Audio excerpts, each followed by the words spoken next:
Ladies and gentlemen, what a set of Disney Lorcana reveals we have, because there's a brand new keyword, sing together.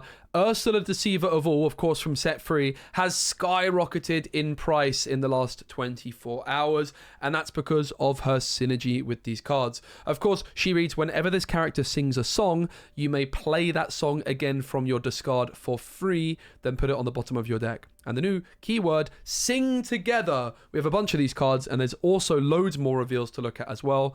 Any number of your or your teammate characters with total 7 cost or more may exert to sing this song for free. Now, the first thing to look at is what on earth is a teammate in Lorcana, and this is just direct support for a style of Lorcana you could play. I've never done it myself, but I'd love to, where let's say you're playing with 4 people together. You could have me and 1 teammate versus 2 other players. So it's support for that style of game, which is really, really exciting. But of course, in a standard game of Lorcana of 1 versus 1, that part is somewhat irrelevant, very similar to how it mentions any of your opponents in some cards. That part is not actually relevant for the standard game of Lorcana, which most of us play, which is, of course, 1 versus 1. So if we've got a Ursula Deceiver of All on the board, and we have a 4-cost character, we could sing this with both of them, and then Ursula will replay that song for free from the discard pile. So it's not like you need to sing with, let's say, Ursula and the 4-cost, and then sing again with Ursula and the 4-cost, just to be very clear. If you sing with Ursula and a 4-cost character, in theory, we don't have confirmation on this, but I would strongly imagine that the way this is going to work, therefore, is that you just play the card again for free, because that's what the Ursula text says. So look at this family. Look at the top 5 cards of your deck. You may reveal up to 2 character cards and put them into your hand. Put the rest on the bottom of your deck in any order. So the most comparable card we have to look at this family, I would say, is probably Be Our Guest, which obviously saw a lot of play in set 1 Steel Songs deck, but has kind of fallen out of favor a little bit. Of course, this card is significantly more expensive to sing. However, it is also significantly better because you're playing 1 card from your hand for look at this family, but putting 2 in your hand back. So it's actually giving you net 1 card in hand. Whereas Be Our Guest, you're playing 1 card from your hand to put 1 card in your hand, which of course nets you 0 extra cards in hand. So this is actually adding cards to your hand. Of course, this card has particularly powerful synergy with cards with the singer keyword, and a lot of these sing together cards will. Cards like Ariel, of course, is the big one, but even cards like Gaston, there's a couple of those 2-cost singers that have singer 4, I think Sebastian and Miss Bianca, I think they are. So maybe those cards become a little bit better as well. There's also a new Ariel card, which we covered yesterday in yesterday's video, which is a Singer 7 card, so that's something to look out for as well. Overall, this card seems like a pretty solid one. Obviously, we're going to have to see how powerful the Sing Together tag actually is, but obviously it being in Amber and Ariel being in Amber, you would imagine that this is going to see quite a bit of play. All right, up next, this one has caught my eye, and I've not actually seen all of these cards just yet, but this one I have. 10 cost uninkable, 2nd star to the right. Sing Together 10. Chosen player draws 5 cards. Okay, so the instant thing to bear in mind with this one is Jafar. It's a very similar card to A Whole New World in a sense, but with Jafar. So you play this with a Jafar down on the board, and you've got 5 lore. Of course, if you've got an Ursula and Jafar on the board, Jafar costing 7, Ursula costing 3, you could get 10 lore in a single turn with Ursula, Jafar, and this. So you could play your Ursula on turn 3. On turn 4, let's say you play a Jafar shift target. On turn 5, you shift in your Jafar and you sing this, and suddenly you're at 10 lore. And you've also just added 10 cards to your hand. So that's like the other very, very powerful thing to consider is outside of Jafar, you can also just draw 5 cards for yourself and not give your opponent any draw, which is, of course, very, very powerful. This card looks absolutely insanely powerful. Amber Amethyst Songs also looks like a serious option with something like this as well, because, of course, Ariel being able to tutor this and then contribute 5 for it is really, really impressive. Also, of course, worth mentioning the value of Bare Necessities and Ursula Deceiver, because this is an uninkable song. Those cards are going to be able to snipe this out pretty easily. But it's definitely big Jafar support for decks that aren't steel, which is really exciting.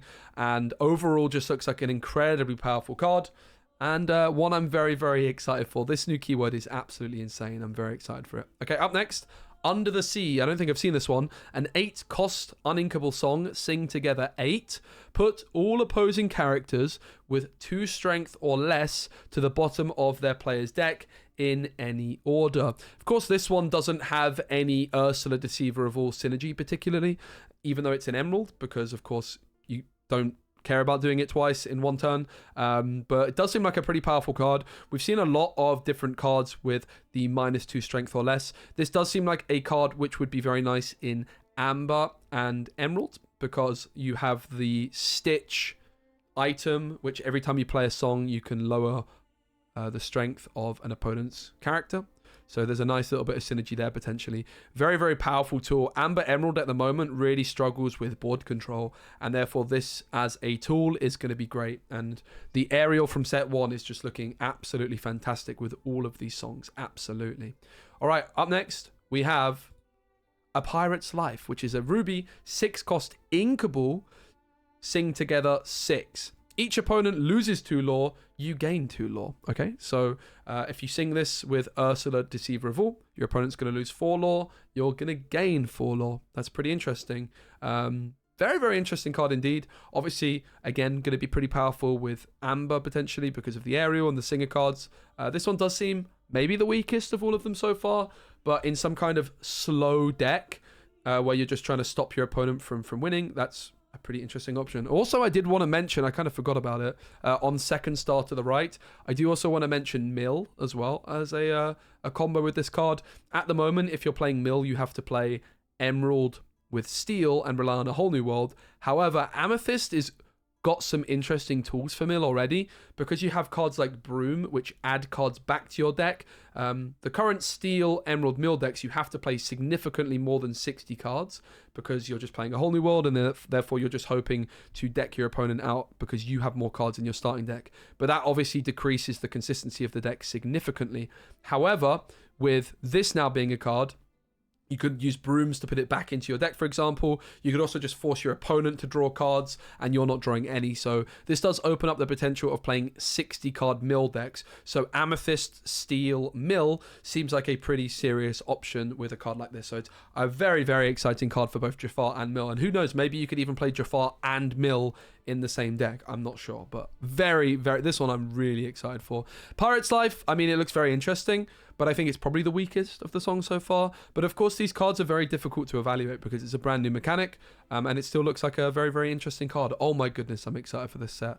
All right, up next we have Dig a Little Deeper, which is an 8-cost inkable, and judging by the name, you might guess that it's some kind of card which is looking at cards in your deck and putting them in hand, and that's exactly what it's doing. You look at the top 7 cards of your deck and put 2 into your hand. So a very, very, very similar card to the Look at This Family. Look at This Family is an inkable 7-cost, and you look at the top 5 cards and you can only add character cards, whereas the Dig a Little Deeper is looking at the top 7 and you put 2 of any sort into your hand. So you could put Be Prepared into your hand and things like that. But this one is costing 1 more and is also uninkable. I would say this is probably better though, to be honest. Being able to just dig that deep. I mean, to be fair, you're already able to do that a lot with Sapphire, with cards like Develop Your Brain, Gaston, cards like Flaversham as well. But it's definitely a very interesting card, that's for sure. Being uninkable maybe makes it, I think, possibly a little bit worse than the Amber counterpart. It's going to be very, very easy for Ursula Deceivers to snipe this from hand. But certainly a very, very interesting card. And again, any of these cards with Amber, with Aerial in particular, become significantly stronger with those very powerful Singer cards that Amber has available. Not that impressed by this one. And then finally, I think finally, in terms of the Sing Together cards, we have the Steel 10-cost uninkable, Sing Together 10, deal 3 damage to up to 3 chosen characters and or locations. So this card is very comparable to Grab Your Swords, except it's got 1 extra damage and it's not hitting quite as much, but it can also hit locations. Obviously, it's significantly more expensive than Grab Your Swords, though, as well to sing. So this card's very, very interesting. I feel like it is probably worse than Grab Your Swords, to be honest, but we do know Grab Your Swords is a pretty damn powerful card. And, of course, dealing 3 damage is a lot better than dealing 1 damage because you're able to suddenly remove very, very different threats. Cards like Aerial could be removed by the Mob Song, which could be very, very powerful, with Aerial being obviously incredibly powerful with these cards. If Sing Together cards are the meta, then this card being able to remove cards like Aerial, for example, is very, very powerful. So definitely one to keep an eye on. 3 damage to locations isn't that much in the grand scheme of things. A lot of these locations have 7, 9 willpower. So I'm not super convinced by this one, but certainly a very, very interesting card for sure. So those are the Sing Together cards. It looks like we're probably only getting 1 Sing Together card for each ink color. Overall, I would say look at this family is kind of just the most standard of them, but very, very good. You've got Second Star to the right, which is the one I'm most excited for because there's some absolute abuse cards, decks you can build around this, like Jafar and also potentially Mill. Under the Sea, I think, is maybe going to prove to be really, really powerful in Amber Emerald in particular. Like right now, again, Amber Emerald I've been trying to build. You just have no board presence. So being able to just have this, you can kind of go turbo discard mode perhaps with cards like You Have Forgotten Me, Prince John and such, and then bam, you just slam Under the Sea with the Stitch item perhaps to just clear the board, and that is therefore winning you the game potentially. So that's really exciting. Pirate Scythe is an interesting one. Not super convinced by it, but in a very slow deck, it could do you a job, and it's inkable. Dig a Little Deeper is interesting, very comparable to the first, but it's uninkable, which maybe makes it slightly worse. But of course, if you're not playing Amber, this is probably a interesting option. And then finally, the Mob Song is powerful, but I think maybe just worse than Grab Your Swords on average. All right, up next, we've got a bunch more normal cards, if you will, without the new keyword. Let me know what you guys think about the Sing Together tag. Do you think that Ursula Deceiver of All is going to break the game with any of these? I think the main one that Ursula Deceiver of All is looking particularly strong with, of course, is Second Star to the right. But also, I suppose it's worth considering like the Mob Song in Steel Emerald. With this, you could deal 6 damage to 3 different characters and or locations. And I also think with the wording in this one, that you wouldn't be able to deal, let's say, 9 damage to a single character. I think you would deal 3 damage to 3 different characters based off the wording, just to try and make that clear. That's my understanding there. Okay, up next, we have, I need to zoom out a wee bit, a 5-cost inkable card in Emerald called Crikey, the Lucky Cricket. It has 3 strength, so it's in Madame Medusa range, 4 willpower. It quests for 3, and its ability is when you play this character, your other characters get +3 strength this turn. I like the look of this card a lot, you know. I think this card's really good. Questing for 3 is a lot. It has a very solid stat line, and also the extra strength could be really, really good. Again, I've mentioned that Emerald Amber, one thing that deck really struggles with is having any kind of board presence. So being able to play like Crikey on turn 5, giving something like Baloo, for example, 3 strength to suddenly make some trades is a really interesting idea. I think the card just looks really, really strong overall. And I definitely think this card will see some competitive play. I like the look of it a lot. All right, up next we have Tick-Tock, the Ever-Present Pursuer. It's a 6-cost inkable card with 4 strength, 7 willpower, and it's evasive. But it only quests for 1. But Tick-Tock is definitely going to be a problem for cards like Minnie Mouse to deal with. But realistically, it's a little bit too slow. 6 costs that only quest for 1. I don't think it's going to see any play. That cursed beast liked the taste of me so well, he's followed me ever since, which is a quote from Captain Hook. But yeah, I don't expect this one to see any play. Just a bit of a pack filler, but a very cool art nonetheless. Up next, we have Jack, the connoisseur of climbing. I really need to brush up on my Disney film knowledge, mate. I don't know what this is from. It's a 3-cost inkable with 1 strength and 4 willpower, questing for 2. Pretty good stat line in general. 4 willpower, questing for 2. The kind of standard stat line for these 3-cost cards, which quest for 2, is 2 strength and 4 willpower. That's like the vanilla stat line with cards like Piglet from set 2, which doesn't see any play. So the ability is going to need to be quite good on this one to see play. When you play this character, chosen opposing character gains Reckless during their next turn, which is they can't quest and they must challenge if able. That's a pretty powerful ability. For example, there's Lyle Tiberius Roke, which is in Emerald at the same cost, but uninkable and only quest for 1, but has some very, very powerful abilities. But this is an interesting option. Like, it's similar to the John Silver card that costs 6 from set 1.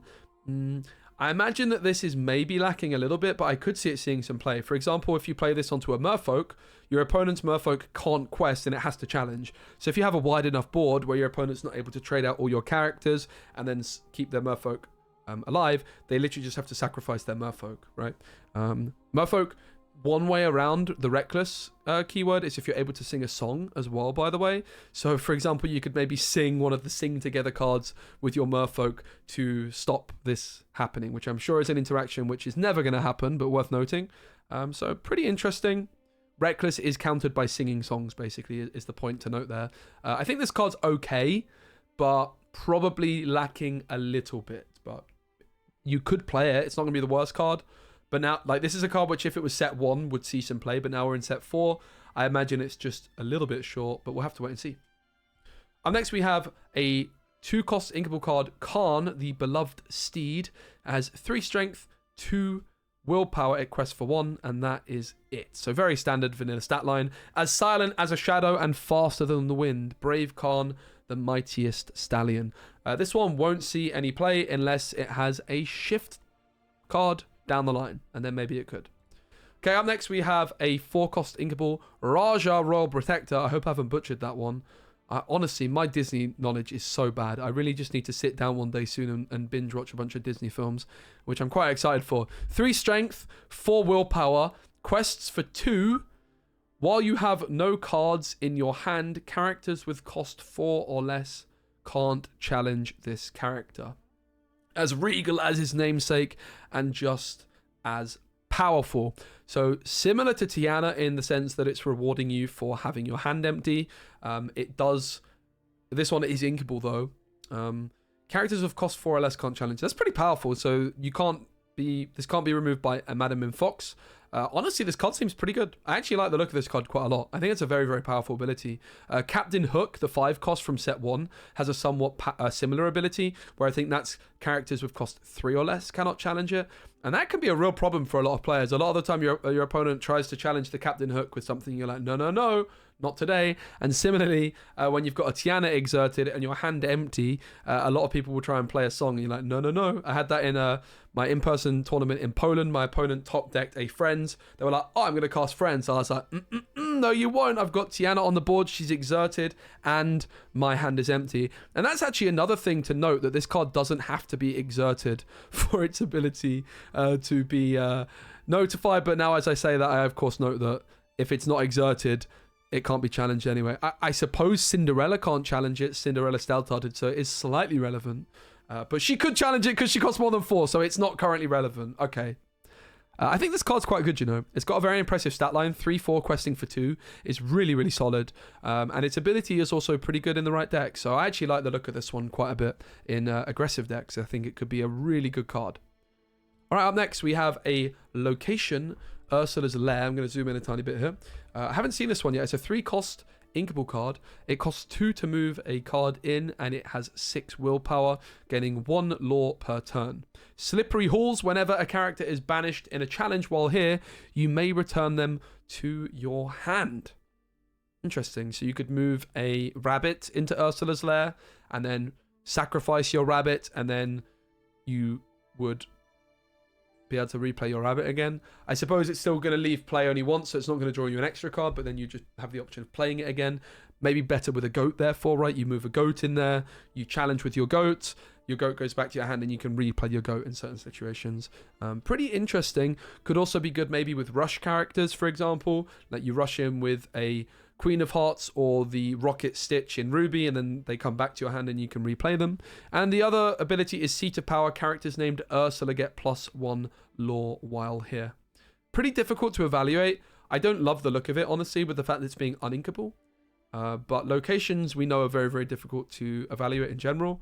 At the moment, the locations that have been best are locations which are inkable, locations which have high willpower and gain lots of lore, rather than locations which you're rewarded for moving characters into them.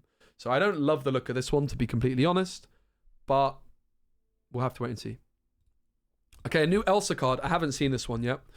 She is a 3-cost uninkable in Amethyst. Elsa Storm Chaser. 1 strength, 4 willpower, quests for 4, and her ability Tempest, you can exert her, and chosen character gains Challenger 2 and Rush this turn. After Elsa dispersed Ursula's storm, Anna was nowhere to be found. Oh my goodness, Elsa saved the day, it seems like. So, this is obviously going to be best with a character which let's say you play Ursula on turn 3, and then on turn 4 you play, let's say, Rabbit or Goat, and suddenly your Goat has 6 strength and Challenger, and your Rabbit has 4 strength and Rush. So honestly seems kind of interesting. It's obviously a good shift target potentially as well for the big Elsa if you're playing her. She is uninkable. I think she might be quite good. 4 willpower means she's quite difficult to remove, and the thing is that helps her out is the fact that if you're rushing with a character in the next turn, you're getting some board presence, and therefore your opponent doesn't have that many cards on the board to remove her, and you might get multiple uses out of her. If you're only getting 1 use out of her, she's probably not great, but if you can use her multiple times, she could be pretty good. Certainly an interesting card. My concern with this one is that Amethyst already has good rush characters in the form of Madame Mim Fox, and are you really going to be like, would you rather have Madame Mim Fox as a rush character or Elsa as an uninkable, which can give other characters Challenger and rush? And I would say the Madame Mim Fox is just going to overshadow this, and therefore it might not see much play for that reason. If it was in a different ink color, I think I would be more interested in it. But this card's pretty good. I think it's solid. I think that it might not be great though, but Elsa being able to shift onto this is something worth considering, because the Elsa's still very, very good, I think, in certain decks. So maybe in like a Sapphire Amethyst deck, which struggles for control and already wants to play a big Elsa, this could be okay. Okay, up next we have, oh my goodness, this card's crazy. This card's actually crazy. It's a 1-cost inkable item called Imperial Proclamation. Called to the front is the ability. Whenever one of your characters challenges another character, you pay 1 ink less for the next character you play this turn. By order of the Emperor, 1 man from every family must serve in the Imperial Army. Chifu. This card's insane.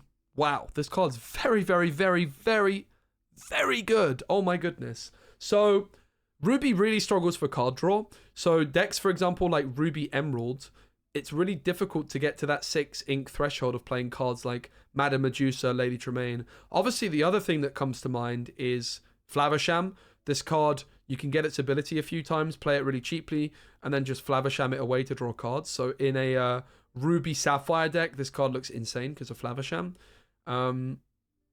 Obviously, Sapphire has ramp, and this is providing ramp, so maybe that's not necessarily true. This is going to be really, really good, though, in decks which Ruby is struggling for card draw with. So, again, Ruby Steel, perhaps. Ruby Amber. Ruby with Emerald as well. I like the look of this one, mate. I really like the look of this one. Very, very powerful. Obviously, some Shere Khan synergy potentially as well, rewarding you for doing lots of challenging. Oh, I like the look of it a lot. I think this is a very, very strong card. Amber plus Ruby decks really would love a card like this. At the moment, Amber Ruby is forced to play Pluto on turn 1, and this is probably better than Pluto. Admittedly, you don't get the ramp as quickly, but it's remaining on the board for significantly longer. I really like the look of it a lot. Obviously, Ruby and Amber wants to play Mufasa at the moment as well. So a lot of you are going to say, well, it's an item, so it's bad with Mufasa. But there's a reason I call Mufasa Bufasa. I think the reason really that Ruby Amber decks are good is because of the Mother Gothel plus Rapunzel synergy. And at the moment, one thing the decks really struggle with is the 1-cost cards, in particular in Ruby and Amber, really, really suck. Pluto being the best of the bunch, really. So rather than going for a deck like Perdita, which I think the deck you kind of want to do, you end up going for sort of this higher curve with Mufasa, and the Rapunzel Mother Gothel synergy is really the big reason to play Ruby with Amber. But with this, you're very much incentivized to move away from Mufasa, which I think is a good thing, so I don't think Mufasa is particularly good as a card. It's a higher roll card that I don't really like too much. The deck is better than I expected it to be, but this opens up much stronger Ruby Amber decks and much stronger Ruby decks which struggle for card draw. I love this card. This looks great. Really, really good. All right, up next we have Chi-Fu, the Imperial Advisor. I haven't seen this one. 3 cost inkable, 0 strength. That's not much strength, is it? And 5 willpower. I suppose at least it's not negative strength. While this character has no damage, he gets +2 lore. So it can quest for 3. Pretty interesting. Looks like a nice card potentially with steel and amber, because amber has lots of ways of healing this up. Obviously some Rapunzel synergy there. Questing for 3 with 5 willpower is really strong. You there, keep that fighting away from here. It is imperative that I write to the Emperor. I actually quite like the look of this card. It's certainly a weird one, but 5 willpower questing for 3 is actually obscenely good.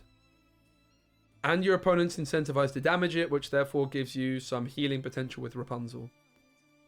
Very interesting card. I think it's pretty solid, but maybe not spectacular. It'll be interesting to see if it sees play. Currently, there's a similar card to this, Lawrence, which is, I think, a 4/4 that costs 3, quests for 1 or 2. I think it quests for 2. And if that's damaged, it loses its strength, and that doesn't see much play, but it's almost there. This one seems better, though. Like, 5 willpower questing for 3 should not be smirked at too much. So I think this card's got potential, but maybe it's a little bit short of competitive play. But maybe it's good. We'll see. Okay, up next we have Qin Po, the Imperial Soldier. 4 strength, 7 willpower, bodyguard, quests for 1. Just-in-time synergy potentially. It's like Goofy but better. This is like Goofy but better. Goofy that doesn't die to Madame Medusa. Honestly, I still think just-in-time into bodyguards is a little bit underrated. Don't expect it to see play though, to be honest, but you never know. If it's ever going to see play, it's in some kind of just-in-time aggro deck. Just-in-time also, you could argue, became better with the new Sing Together cards, because you can cheat out a 5-cost card earlier on, and then that can contribute towards singing songs. So the 5-cost bodyguards that only quest for 1 are definitely nice options to have with the Sing Together cards. That is something worth considering. So all the bodyguards that cost 5 arguably got better, and this looks like one of the better ones. I think Nani, which is a set 3 card in Amber, which she quests for 2. I think she's a 3/6 with quest for 2. It's probably better than this, but this one will be better to sing songs. And 4/7 is actually a pretty insane stat line. Doesn't get banished by Medusa. Very hard to remove. Interesting card. Again, bodyguard just in time is kind of the only way this would see play, and no one's playing just in time right now. But just in time was my favorite set 1 card back in the day. I used to love just-in-time bodyguard decks in set 1. So we'll see. Okay, up next we have Ling, the Imperial Soldier, a 3-cost inkable in steel, 3 strength, 3 willpower, quest for 1, and its ability full of spirit. Your hero characters get +1 strength. A good friend is handy in a fight. Well, a good friend may be handy in a fight, but this card is going to be bad in a fight because it's not very good. Not much else to say there. Very, very bad card, I think. There's a lot of heroes, in fairness, so maybe I'm being a little bit harsh, but just not impactful enough. If it quested for 2 or the stats were a bit better, maybe, but I think the stats for its ability and questing power are not quite cutting it. But I say that, if you have a bunch of heroes and you're still struggling to deal with locations, if you're playing like Emerald Steel or something, I just don't think it's going to make the cut, right? I just don't think it's going to make the cut. Again, maybe in set 1 it could have seen a tiny bit of play, but even then I'm not sure that it would have. All right, and the last card of the day, the Wall. Okay, 4-cost inkable location in steel, the Border Fortress. It costs 2 to move a card here. It has 8 willpower, and while you have an exerted character here, your other locations can't be challenged. That seems incredibly expensive. However, what's interesting is it protects cards like Jolly Roger. It is also a location in steel, which is very important because John Silver is a steel card, and John Silver is very, very strong. And the big problem is that the steel locations kind of suck. Unfortunately, this is kind of another location in steel which sucks, I think. However, forcing your opponent to go through this. The thing is, right, like, okay, you pay 4, then you pay 2 to move a card in here, and then you exert that card, and then that card's removed, and then suddenly the Wall's doing nothing. So this seems pants, right? It seems very, very bad. All right, that's all the new cards, guys. I hope you enjoyed this little review. My goodness, there's so many cards to get through. Overall, the one I'm most excited for is, without doubt, second star to the right. Green Jafar, Mill. Oh my goodness, I'm excited for this one. Let me know what you guys think about the Sing Together keyword. And the keyword, if you've watched in the comments the whole time, because I keep seeing you guys in the comments. I do want to get better at replying to YouTube comments. I'm just so busy at the minute. But the keyword in the comments, if you watch this far, is Green Jafar. Because Green Jafar is finally going to become a reality. All right, guys, thanks so much. I appreciate you. Give the video a like, and see you soon. Good luck in set champs this weekend.